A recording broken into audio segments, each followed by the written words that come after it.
Pedir para Deus abrir a nossa mente, o nosso coração. E hoje será, já está gravando?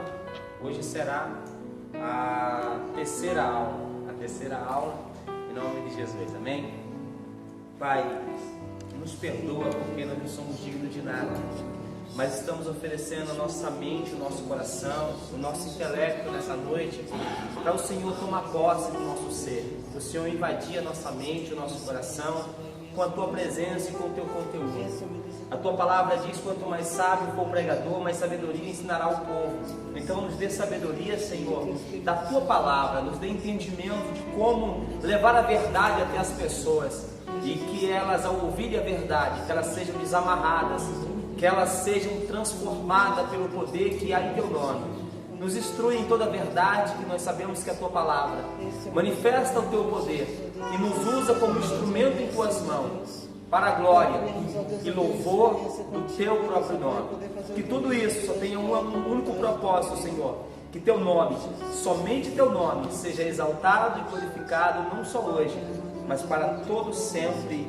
Amém, amém e amém. Amém, queridos? Queridos, a primeira aula nós fizemos aqui a semana passada, teve como tema a verdade, né? A verdade. Eu não sei se vocês na vida, na correria do dia a dia, se vocês conseguiram durante a semana estudar. Isso é de suma importância, você dominar o que você fala, porque se você for vender um produto e a pessoa vê que você não tem convicção do que você está falando, ela não vai comprar aquele produto, né? Então, quando nós vamos falar do Evangelho de Jesus, eu não tenho nenhum problema de afirmo categoricamente, porque eu creio com tanta eficácia que Deus pode curar um câncer, que quando eu oro para as pessoas que vêm aqui no altar mesmo, eu oro tenho certeza que ela vai ser curada, ainda que não aconteça. Mas todavia eu oro como a primeira vez, crendo que aquela pessoa pode ser curada instantaneamente. Então, assim, as pessoas elas percebem quando você tem convicção do que você está falando ou quando você fala com insegurança, né? Então, assim, quando você falar, fale com convicção. Olha, a aula de hoje vai falar sobre isso, isso e isso. Lembre que você, naquele momento, é a boca de Deus. Você está ali na autoridade de Deus naquela casa, naquele lar, e os demônios têm que se sujeitar à presença de Deus que está sobre a sua vida. E aquelas pessoas estão ali para poder conhecer mais por intermédio da sua vida, que naquela hora é a boca de Deus naquele lugar. Aprendemos que na primeira aula o tema foi a verdade. E aprendemos que tem diversas verdades, porque o ser humano, tudo que ele acredita, para ele é uma verdade. Mas descobrimos que existem duas verdades. A relativa, que é a do homem, pode estar certa, pode não estar, ela é uma verdade relativa. E existe uma verdade absoluta, que é a de Deus. E nós descobrimos em João 17, versículo 17, que a verdade absoluta, que é a de Deus, é a palavra, a Bíblia Sagrada. Qual o intuito dessa aula, irmãos? Convencer as pessoas que a verdade não é o que a religião ensina, não é o que o padre fala, nem o que o pastor fala, mas é o que a Bíblia Sagrada relata. Amém? A palavra de Deus, ela é a verdade absoluta. Depois nós passamos pela segunda aula. A segunda aula foi feita menção como entrar dentro do projeto de Deus. Aprendemos também que o projeto de Deus, os homens estavam todos perdidos, porque todos pecaram, é o que está escrito em Romanos 3, 23. E quando Deus olha para a terra e vê que todos estão perdidos, todos vão ser condenados, Deus traça um projeto para resgatar a sua criatura de volta. E quem é o autor desse projeto? O autor é Deus, quem consuma é Jesus Cristo na cruz do Calvário. Então, nós aprendemos na segunda aula que só será salvo quem entrar dentro desse projeto. Esse projeto, ele está baseado no Evangelho. Nós apresentamos o Evangelho para as pessoas e acontece o que Jesus disse: e conhecereis a verdade vos libertará. Então, nessa segunda aula está baseada nesse texto, que as pessoas precisam entender esse projeto de salvação e entrar dentro deles. Quem não entrar dentro do projeto é a mesma coisa da arca. Quem não entrou na arca, quando veio o dilúvio, todos morreram. Quem não compreendeu o projeto de salvação de Deus e não entrar dentro dele, após a morte, haverá o juízo e a condenação eterna. A aula de hoje é uma aula muito rápida, a terceira aula. É uma aula assim que você faz em 10 minutos. 10 minutos. Você faz essa aula, como sempre, lembrando para os irmãos, vamos entrar nos lares, saudar as pessoas com a paz do Senhor. né? Perguntar como elas estão, fazer uma oração rápida e breve, invocando a presença de Deus sobre aquele lugar, né? Você pode perguntar para ela se ela quer que ore por algo específico da vida dela. Se ela se abrir e falar que quer que ore por algo específico, iremos orar. Senão iremos fazer uma oração apenas invocando a presença de Deus sobre aquele lugar e aquilo que Deus gerar no seu coração no momento. Após a oração, você vai dar uma oportunidade para ser entoado dois louvores. Uma coisa também que é importante vocês saberem: louvores populares. Louvores tipo entra na minha casa que todo mundo vai cantar, né? Porque às vezes você vai cantar um louvor lá que só você vai cantar. Se você cantar infinitamente bem, ainda dá para tocar, porque você sozinho consegue transmitir a mensagem. Mas se você for que nem eu, que não canta que canta infinitamente ruim, não arrisque isso. Vá para ir na minha casa, vá para louvores que qualquer um cantaria, que a própria pessoa já ouviu e vai cantar com você, entendeu? É uma questão de inteligência, sempre uma linguagem muito evangelística para poder incluir as pessoas àquele culto que está acontecendo naquele momento. Lembrando que o Amigo de Deus não é um culto tradicional, mas é uma aula, é um discipulado, amém? Essa aula, o tema dela é como sabemos se alguém ama a Deus ou não. Então eu falei, sauda as pessoas com a paz do Senhor, faz a oração, 2 louvores. Se vocês não tiverem um músico na equipe de vocês podem levar uma caixinha de som daquela, com 2 louvores que vocês escolherem, põe para louvar e canta em cima, não dá nada, tá? Não tem nenhum problema, pode até fazer isso, leva uma caixinha de som, coloca lá, louva o Senhor com aquelas 2 caixinhas, com os 2 louvores, e depois então pede para alguém orar ou você mesmo ora pela palavra. E aí vamos dar início agora na palavra. A terceira aula, o tema é como sabemos se alguém ama a Deus ou não, né? A ideia central dessa aula, é sempre bom você trabalhar com a ideia central dessa aula, é de alguma forma você confrontar as pessoas e dizer assim, você não ama a Deus, sabia? Porque as pessoas elas acham, irmãos, que elas amam a Deus. Nós mesmos às vezes auto nos enganamos, às vezes nós não prestamos nem atenção nos louvores, cantamos e não percebemos o que estamos falando com o próprio Deus. Eu lembro de uma vez que meu pastor questionou uma canção na congregação que estava sendo entoada lá, porque a canção era uma canção muito forte, e ele falava assim, as pessoas cantam isso daí, mas eles não vão dar conta de viver isso daí. Então eu acho melhor até a gente olhar qual tipo de canção nós vamos entoar, para a gente não falar uma coisa com os lábios e não dar conta de viver. A canção, eu até lembro aquela canção do Marcelo Aguiar, que diz, me dá poder de filho, e tem uma parte daquela canção que diz assim, se quiser tirar tudo de mim, pode tirar, né? Imagina você estar falando isso para Deus, e se Deus começar a tirar, aí você desvia e diz que Deus não é Deus, né? Então assim, é muito importante você, quando você louvar, o nosso culto é um culto racional, saber o que estamos louvando, né? Porque eu vejo que o povo, eles é muito emotivo, e às vezes eles fazem as coisas por empolgação, mas não sai da alma, não é um entendimento do que está fazendo. Eu estou exaltando o Senhor porque Ele é Criador dos céus e da terra, Ele é digno de receber o louvor. Essa questão culto é uma das coisas que eu creio que futuramente nós ainda vamos ter no nosso ministério. Eu quero fazer esse seminário de louvor e adoração, porque eu aprendi o poder da adoração, é um negócio muito extraordinário, e eu quero que alguém muito capacitado na área venha nos ensinar esse modelo de adorar ao Senhor, a importância que é adorar, o quanto que Ele merece ser adorado, exaltado e glorificado. Então a ideia central é você entrar nessa casa e sair de lá botando na mente dessa pessoa o seguinte, poxa, será que eu amo Deus, cara? Eu acho que eu não amo Deus, porque nós só crescemos quando nós somos confrontados. Semana passada eu tinha minha carta de recuperação e eu não tinha uma mensagem para poder ministrar, mas eu tinha um conteúdo para trazer até então, não tinha uma mensagem pronta, mas Deus tinha me direcionado o que eu iria ministrar. E de repente eu fiquei em dúvida o que eu fazia, se eu soltava o irmão antes, no início, no meio, se eu entrava no início, eu fiquei perdido. Até que o Espírito Santo me dirigiu com a seguinte frase, ele falou assim, Anderson, fale no final, porque é para eles saírem dali todo mundo pensando, triste, sem barulho. Eu quero que eles saiam dali pensativo no que eles ouviram, porque a minha palavra diz que é melhor ir a um velório do que ir a uma festa, né? E assim como Deus me instruiu, assim eu fiz, e foi na mesma hora, Deus já deu a resposta que nós esperávamos por intermédio da palavra. Deus naquela noite curou a casa de recuperação que estava passando por um pequeno problema, como sempre tem. O Senhor trouxe a cura na hora de uma pessoa que de uma certa forma estava atrapalhando o corpo de Cristo. Irmãos, tem pessoas que saem da igreja, que é o próprio Espírito Santo que tira. Porque a Bíblia diz que o ímpio não prospera na congregação do justo, não subsiste na congregação do justo. Eu sempre falo, Deus ele nos chamou para uma grande obra. Eu olho e eu vejo as nações, eu sonho com as nações. E eu sei que de quando eu comecei para agora, Deus colocou no meu coração um tempo atrás.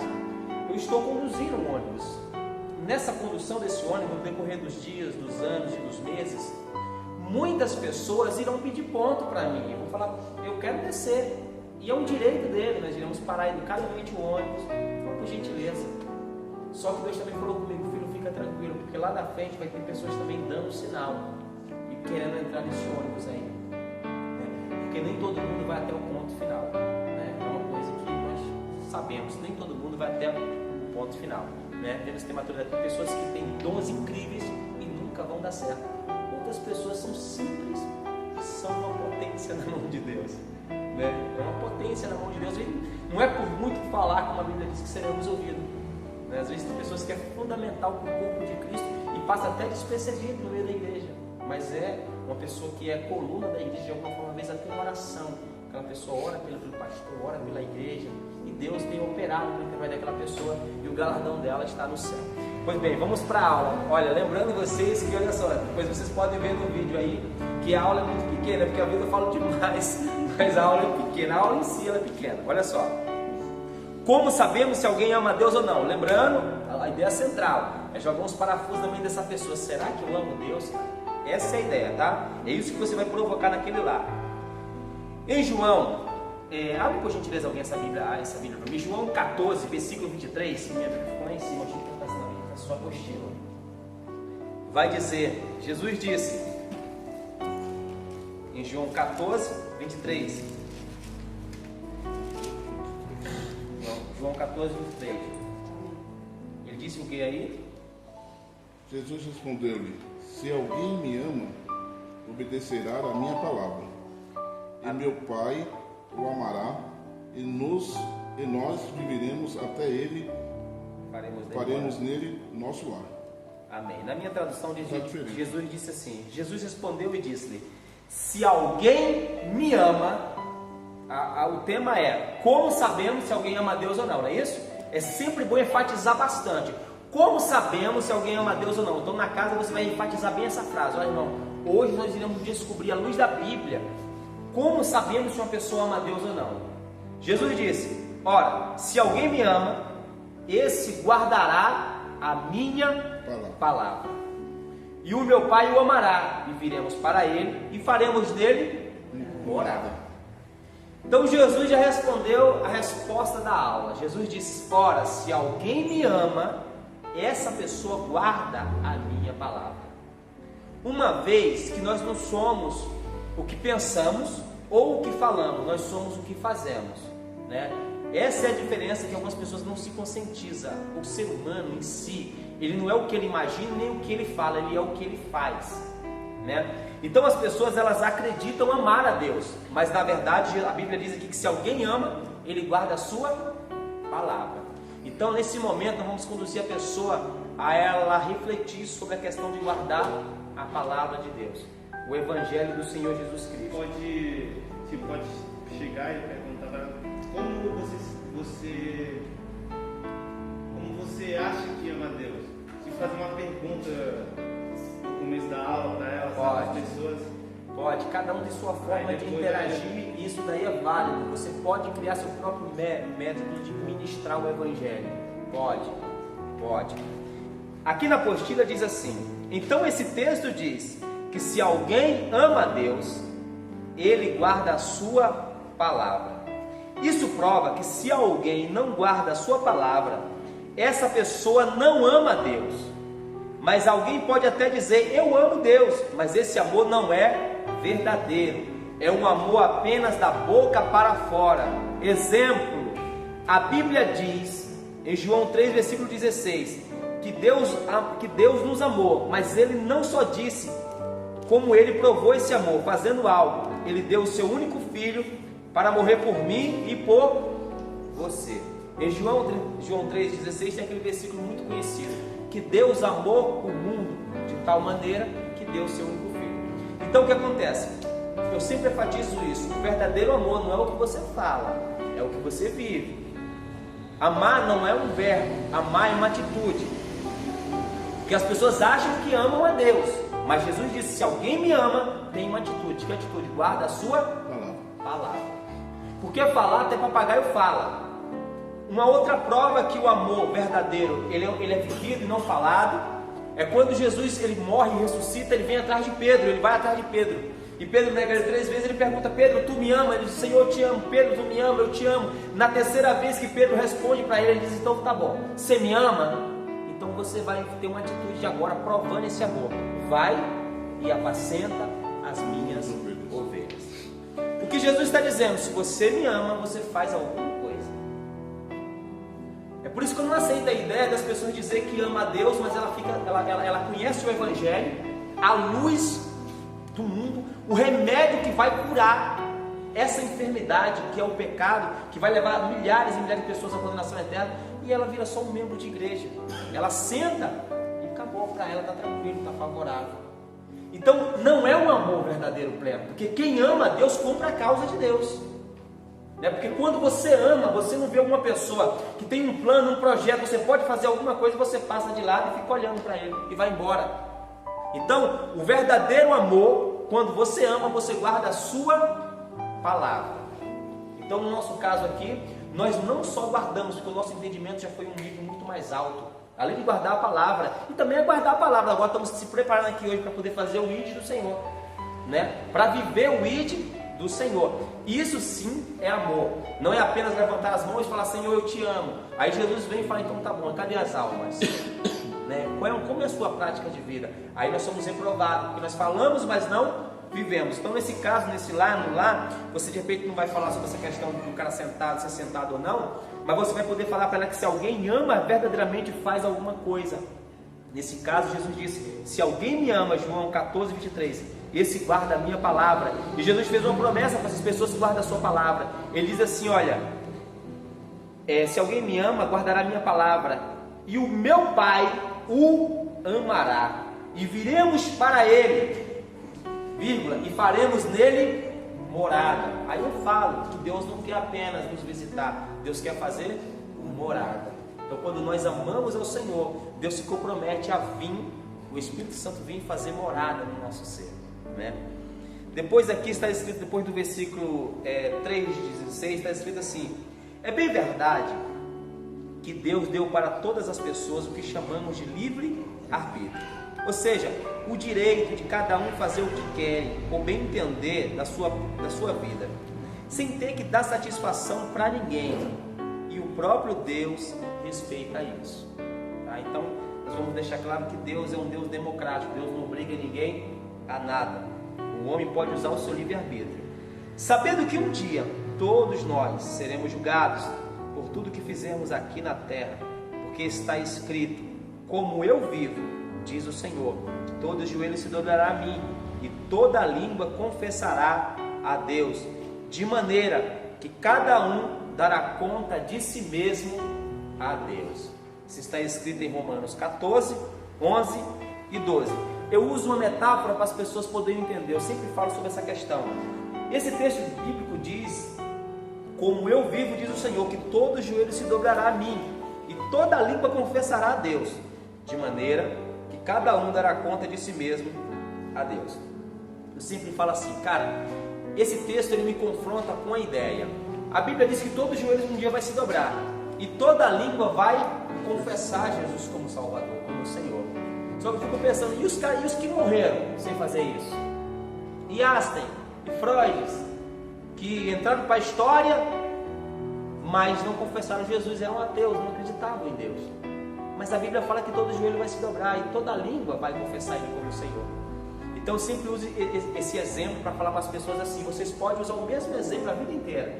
Billy Graham falou: o meu melhor sermão só ficou bom depois que eu preguei, acho que foi 68 vezes. Então você pode pregar a mesma coisa a vida inteira, toda vez Deus vai renovar, porque é a palavra dele que está sendo feita menção. Então, esse texto me faz eu lembrar de Freud, que não se curvou, Einstein, que não se curvou, e tantos outros ateus que morreram, entraram até para a história, mas não se curvaram diante de Deus. Eu eu falo o seguinte: a Bíblia não diz, mas eu imagino que no dia do juízo, um anjo trazendo um grudado na direita e outro na esquerda vai trazer o Asten, Freud até o trono branco de Deus. Diante do trono de Deus, ele vai ter que dobrar os joelhos e dizer: verdadeiramente tu és o Senhor, verdadeiramente tu és o Senhor das nações, verdadeiramente eu me curvo diante de ti. Pena que vai ser tarde demais. Depois dali eu imagino o anjo levantando ele e conduzindo ele até o abismo.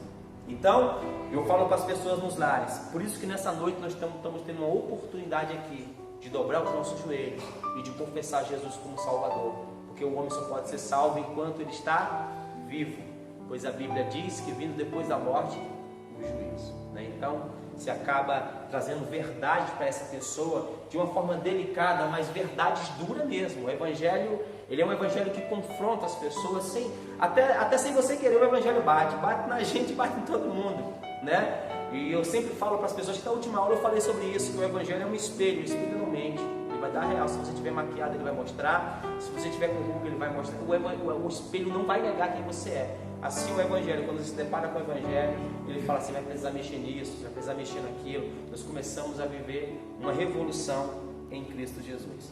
Depois disso, vamos fazer uma oração, né? E o que você faz?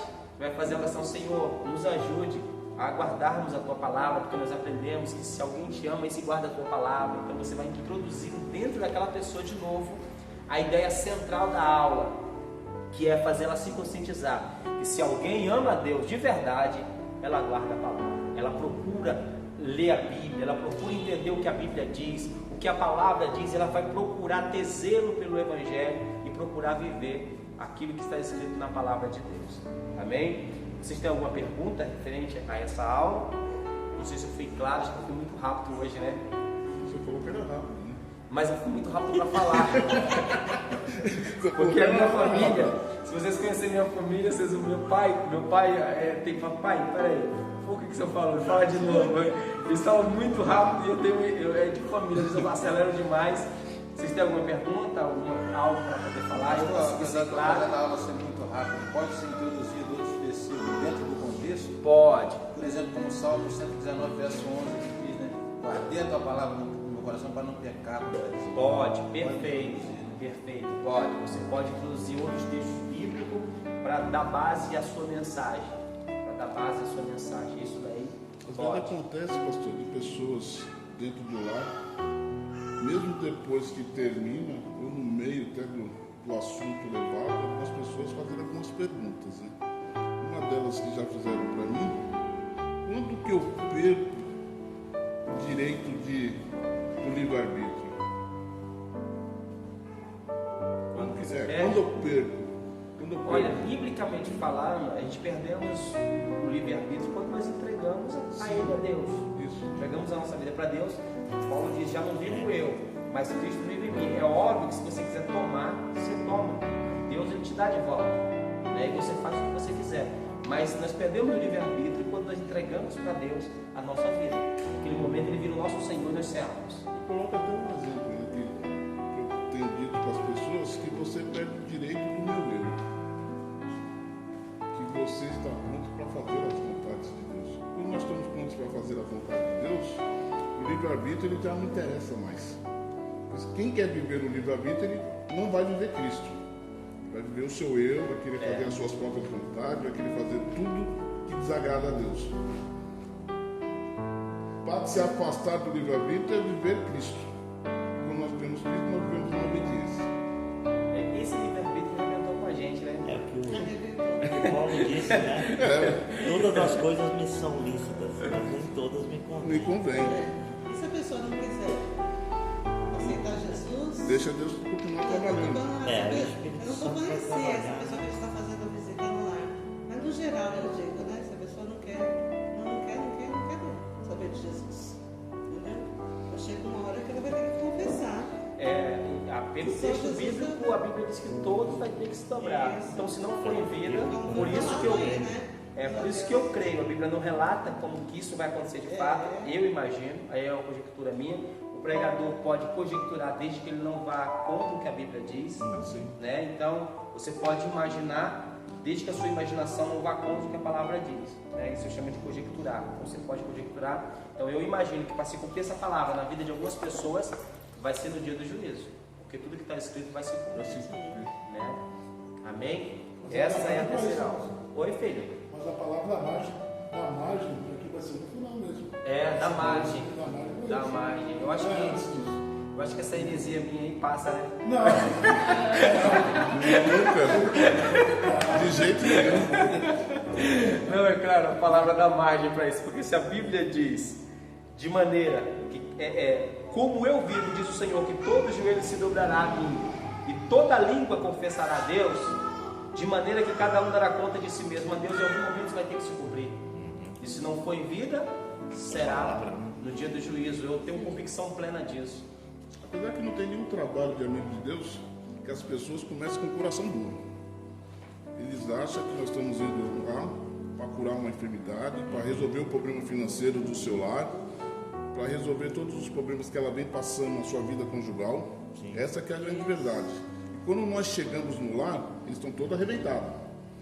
E mesmo assim com o coração duro. Mas no decorrer do trabalho, da semana que nós vamos frequentando, eles vão se convencendo que eles precisam mais de Cristo do que nós como amigos de Deus. Essa que é a grande verdade. Que eu já fiz o trabalho, e no decorrer do trabalho, quando você chega no final, antes de chegar no final, eu já sei do que eu preciso. Eu preciso aceitar Jesus, eu preciso viver Cristo para que as coisas da minha casa possam mudar. Que a apostila leva a isso. Eu até parabenizo a pessoa que fez isso, que foi meu pastor, né? Mas eu tenho questionado no começo algumas coisas quando eu comecei a fazer esse trabalho. Eu falei assim, mas por que isso aqui está no começo? Eu falei assim, só Deus sabe, né? Eu vou seguir isso daqui, vamos ver se vai dar certo no final. Mas dá certo, irmão. Nós não precisamos ser nenhum doutor na palavra, não precisamos ser nem mestre na palavra, não precisa ter medo da apostila, que a apostila por si mesma ela se prega. Ela se explica, ela se fala. Alguma coisa que você tem um conhecimento a mais, é só acrescentar, vai dar tudo certo. Glória a Jesus. Mas que nós possamos chegar no final da apostila, que as pessoas possam reconhecer que Cristo é o Senhor. Aleluia. E que Ele que vai mudar o lar dela. Glória a Jesus. Essa que é a grande verdade. Glória a Deus. Vocês podem desligar e eu vou dar início à segunda aula já. Tá? Podem parar.